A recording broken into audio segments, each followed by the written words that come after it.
To finish this part about functions, let's review everything important that we learned so far in order to make sure that you really understand functions before we move on to other topics.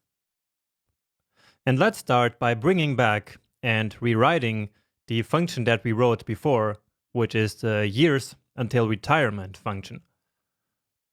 So I think that was, it was here in the lecture about arrow functions. So let's copy this one and paste it here. And the first thing that we're going to do is to actually convert it to a more normal function expression. So how do we do that? Well, in this case, we simply get rid of the arrow here and then write the function keyword here. And so now this is just a regular function expression like we learned before. Next up, we could export this functionality here into another function. So like a calc_h function that we've been using before.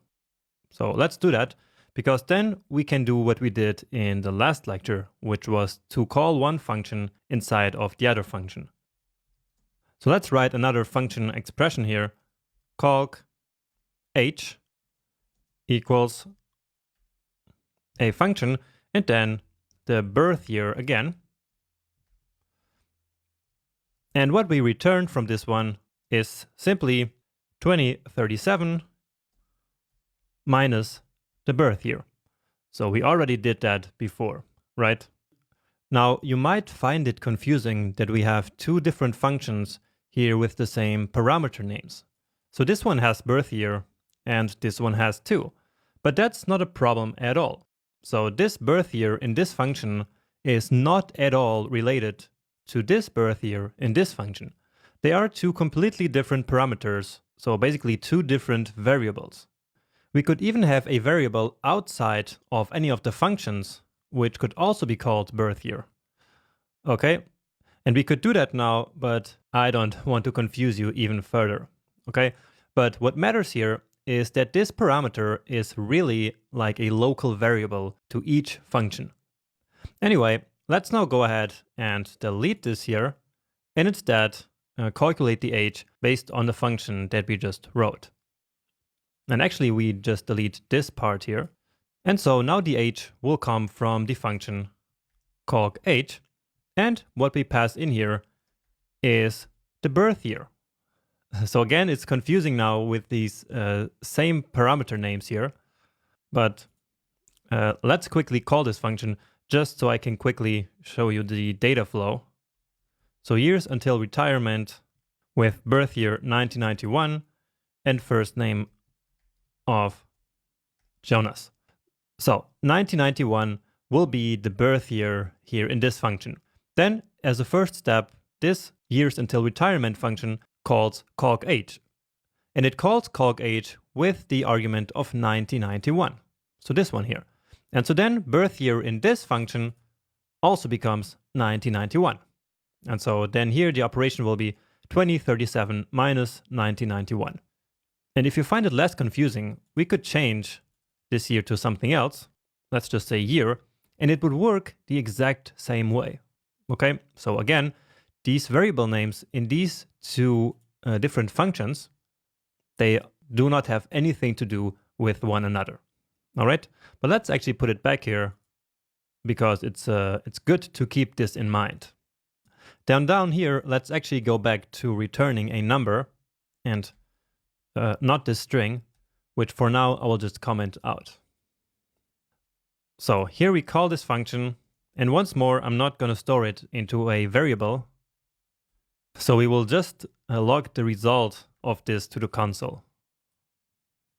So this should be just like before, 19. Okay, but now I want to show you something, which is to call this function again. Let's say now with Mike, and let's say Mike was born in 1970. And so his years until retirement will be 2. So a negative number, which means that he already retired. So let's quickly account for that. So what we will do is to basically return this number if it is above 0 And if it is below 0, we are going to return something else, like -1 or something, or some special number. So instead of returning simply the retirement, let's take a decision here based on the retirement value. And so that's something that we learned in the last lecture. So let's use an if-else statement and say, if the retirement is greater than 0, so if there are more than 0 years left until retirement, then return this retirement value. Okay? So remember that in the if block, we can put any code that we want. And so that includes the return statement. And else, well, let's just return always -1. So -1 is kind of a standard number in programming. We could also like return like this. So a number that shows us clearly that this has no meaning. Let's just keep it at number 1, minus number 1, okay? And I'm returning actually numbers here and not a string as we had before, because that's usually what we do, especially when we actually receive a number as an input. So here in this function, we get birth year here as an input, and it's a number, and therefore it's a good practice to then also return a number. Okay, let's try this again. And I would even change it to something more drastic, so 1950, and let's see what we get now. Yeah, so it's -1 now. Great. Now, one thing that I didn't mention yet is that this return keyword here will actually immediately exit the function. So it will first return the value that we tell it to return. So in this case, the retirement value. And then after that, the function is done. So it exits immediately. And we also say that the function has returned. So let me actually demonstrate that to you. And what I will do is to take this string here. Now we can get rid of the rest. And I will put that after the return. So we will log to the console this string here that we just had. And then here, let's log simply the first name has already retired. And then we can put another emoji here, like this party emoji that I like. And yeah, what do you think will happen when we run this code now? And keep in mind that we have the return before the console.log in both cases. So in the if block here and also in the else block. So what do you think is going to happen with these console.logs? Well, let's see.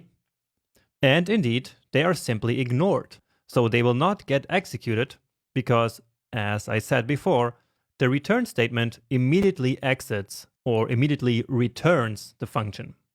And so therefore, there's no chance that this code here is even reached. So if we want this one here to execute, we need to put it before the return. And in VS Code, I can simply hit Option or Alt up. Okay, and that will then move the line up. So we also have that here somewhere in this menu. So that's move line up and move line down. So just so you see which one is the shortcut. So I use that one all the time. I also use add cursor below all the time. And I also use add next occurrence. So that would be Command or Control D. So what this means is that we have, if we have this, for example, here selected, then we can already see all the other ones. But if we hit Command D, then it will actually select that. So you see, now we have these 4 selected. And so we now could replace all of them at the same time. For example, like this. Okay. But anyway, let's go back to what we were doing here. So I just moved the console.log before the return here. And so now there should be a chance that the console.log is actually executed before the value is returned. And so let's do the same here. So again, I'm hitting Option or Alt up. And so these 2 lines changed position.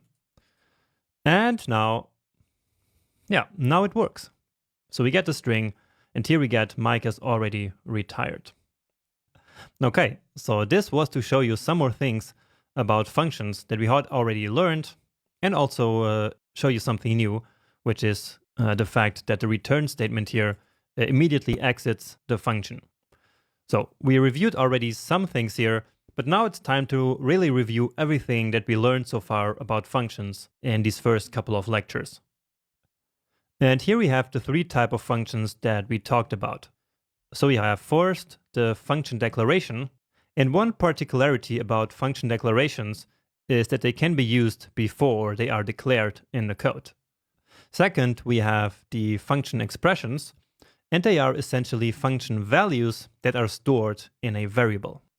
And finally, we have arrow functions that are in fact also function expressions, but special ones.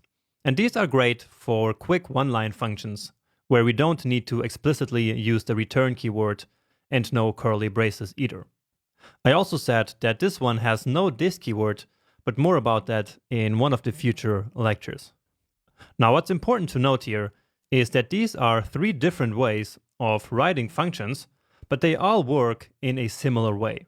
So all of them can receive input data, they transform data, and then they can output data. It's all optional, but usually that's the things that functions do. And no matter which type of function we use, we can always do these three things. And now let's zoom in a little bit further and take a close look at the structure of a common function, let's say. And this one here is a function statement, but it works the exact same way for all other types of functions again. So first, usually a function needs a function name. So calc age in this example. Then a function also has parameters. And these parameters are essentially placeholders that receive input values. So as I said before, these are a little bit like local variables of a function. So variables that are defined only inside of this very function. Now, as you also already know, we use functions to reuse pieces of code.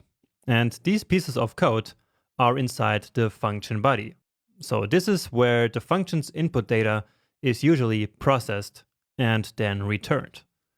And speaking of the return, by the end of the function, we usually have a return statement, which we use to output a value from the function.